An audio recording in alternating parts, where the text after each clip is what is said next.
Hi, and welcome to English for Professional Communication. Today, we're going to learn more about intercultural communication and professional etiquette. This week, we will explore the importance of intercultural communication and professional etiquette in workplace settings.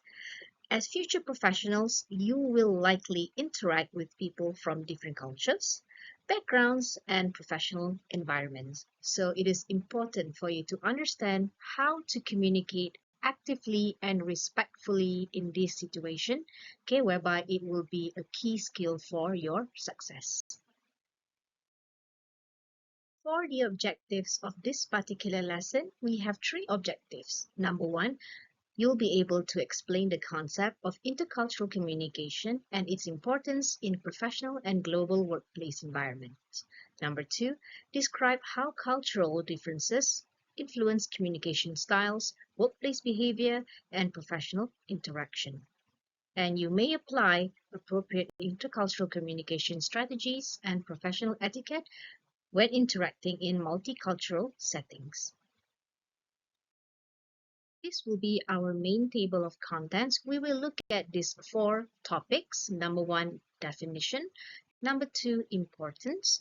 Number three, culture at the workplace. And number four, professional etiquette.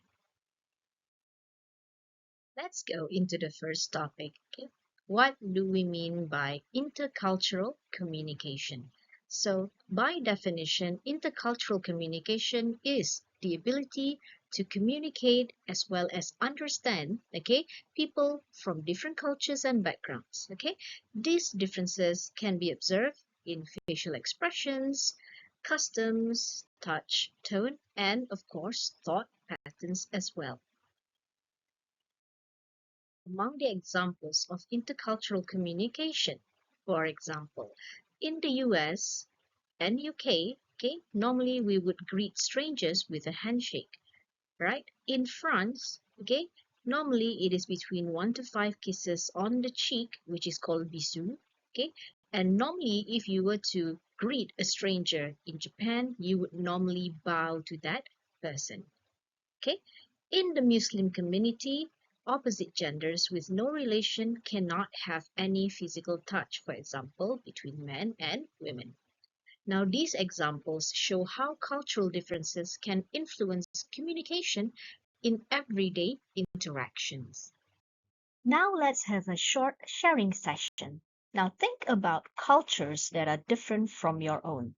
For example, this could be cultures you have encountered while traveling, studying, or even interacting online. Now, can you think of any cultural practices, gestures, or communication styles that are different from what you are used to? For instance, okay, some cultures prefer direct communication, where people say exactly what they mean. And if you were to be in certain cultures, okay, communication may be more indirect, where people try to avoid saying things too directly in order to maybe maintain harmony or peace. Okay. You may also notice differences in how people greet each other, express emotions, or behave, in professional settings. These differences are important, okay? Because in today's globalized world, should I say, okay, we normally or we frequently interact with people from many cultural backgrounds.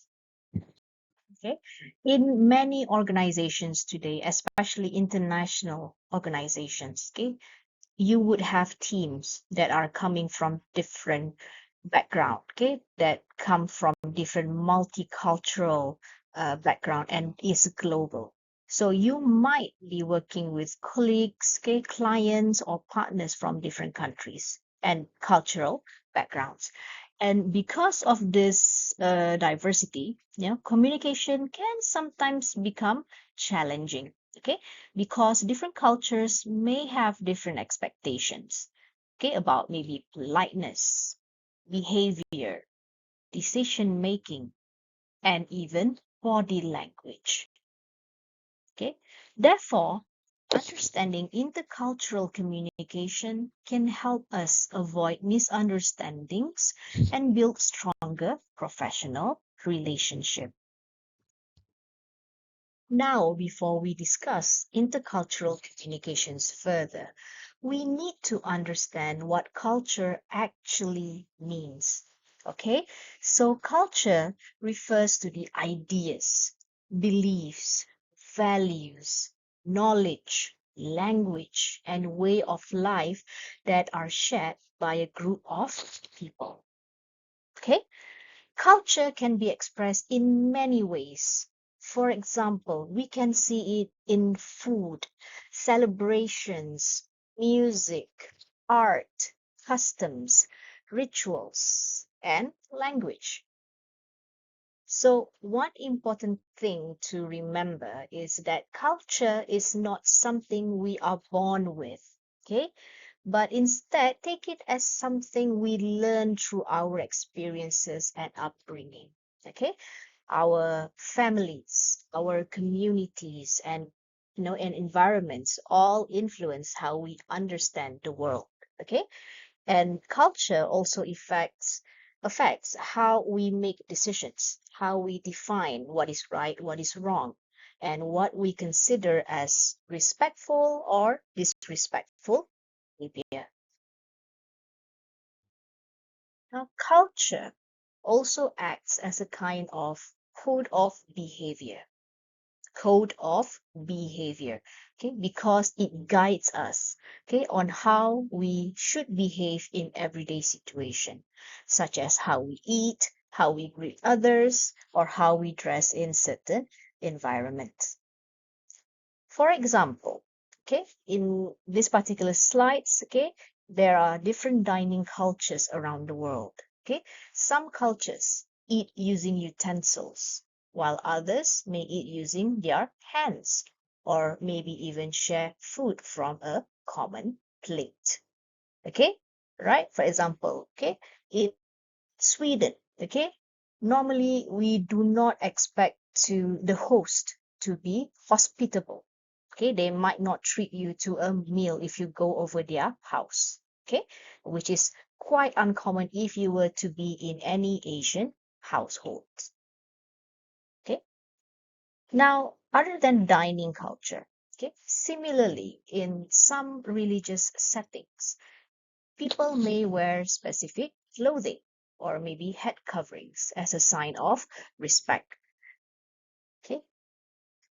Therefore, when we encounter unfamiliar behaviors, okay, we often evaluate them based on our cultural standards. And because of this, some people, okay, and people sometimes think that their own way is the correct way.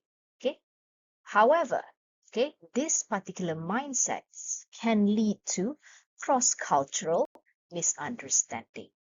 Okay, what seems unusual to us may be completely normal in another culture. Now, why is it important to discuss culture here? Okay, especially intercultural communication, because it is part of decision making. Our culture will determine how we make decisions and whether or not we can determine what is right and what is wrong, what is respectful or disrespectful. Okay, and all of these cultural norms and values, they are passed down from one generation to the next. Okay, evolving okay, over time. However, okay, throughout time, certain cultures may change or may even be forgotten. Okay, and among the reasons why cultures change or forgotten, okay, are due to globalization, migration, generational gap, technology, and dominant cultural influence. These are some examples of forgotten cultural norms. Okay, to conclude, understanding intercultural communication helps us interact respectfully and effectively with people from different cultural backgrounds. This awareness is essential for building positive relationships in today's global workplace. Thank you for your attention, and I'll see you in the next lesson.